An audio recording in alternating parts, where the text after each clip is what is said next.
game is played in real time, beginning at the start of the soundtrack and ending when all the objectives are complete or failed. It's a cooperative game where you all have to think together, but you also take turns playing. And knowing whose turn it is actually a really important part of the game. At your turn, you can take a total of 4 actions. What you can or cannot do is different if there's zombies around or not.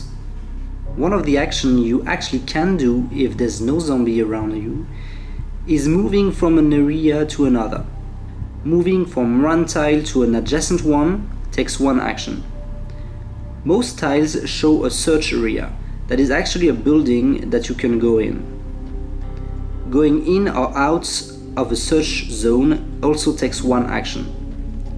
You can move to an adjacent tile only if you're in the street, not from inside a building. When you are in a building with no zombies, you can also search for new weapons and equipment. This is really important if you want to survive, and there are actually 2 ways of doing so. You can dash inside and ransack the place as quickly as you can. That way you'll get to retrieve more items, but the noise you make can also draw zombies. To do a quick search, draw the 3 top cards of the search pile, add as many zombies as indicated on the zombie cards to the search area you are in, and then keep all the items that fit in your inventory. Just discard all the cards you don't keep, including the zombie cards. There's only a certain amount of items you can actually carry, as shown on your character sheet. You can have up to 2 weapons, but never more than 1 large weapon at the same time.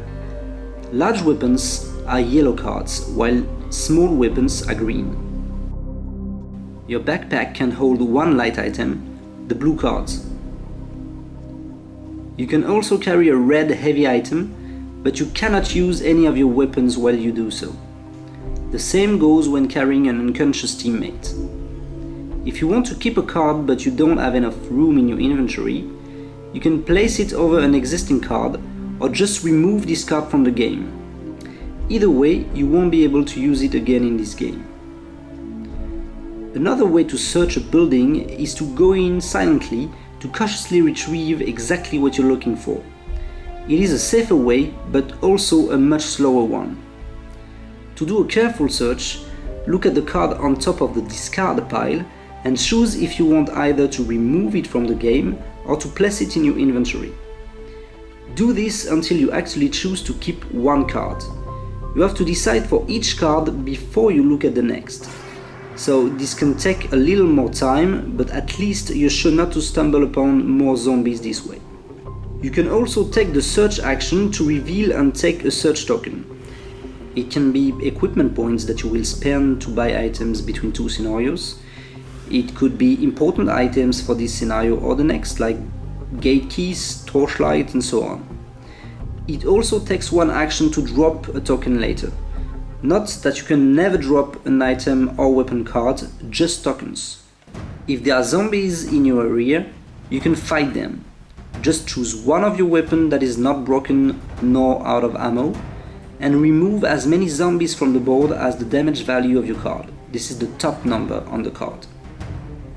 Then decrease the condition or ammo of the weapon by moving the token on the card 1 space to the left. As soon as the weapon's ammo or condition reaches 0, it cannot be used to attack anymore, but it stays in your inventory until you replace it with another card. It's important because you can still use it to fend off zombies later. Whenever you use a loud weapon, put 1 of the zombies you just killed in the horde box. So the louder you are, the more zombies will be drawn to you and are likely to come into the board later. You can always choose to fist fight instead of using a weapon. It will kill 1 zombie, but at the cost of 1 of your life points. Either the zombies are not where you are, you can always spend 1 action to use an item. It can be a medkit to heal a teammate, a case of ammo to reload a weapon, a skateboard, fireworks, rotten meat, whatever, even a pet. After spending your 4 actions, there are 2 very important steps before your turn ends. First, you have to check if you can hold off zombies in your area. Choose 1 of your weapons and compare its fender value, the number next to the little stop sign, to the number of zombies where you are. If the thunder value is equal or higher than the zombies, you're safe. If not, the zombies overcome you and you take 1 wound. Just move the token 1 space to the left on your life track and knock down your character's figure on the board. At your next turn, you'll have to spend 1 action to get back on your feet.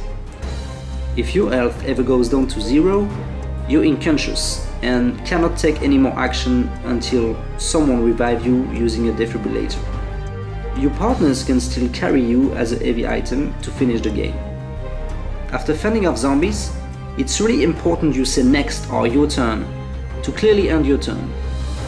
During your turn, any other player can handle zombies, draw cards for you or tell you what to do, but they can never move your hero nor theirs. The reason why it's so important to say next at the end of your turn is because of the soundtrack. It's not just background music to set the mood around the table. Every minute, there's a loud zombie shout that means new zombies arrive.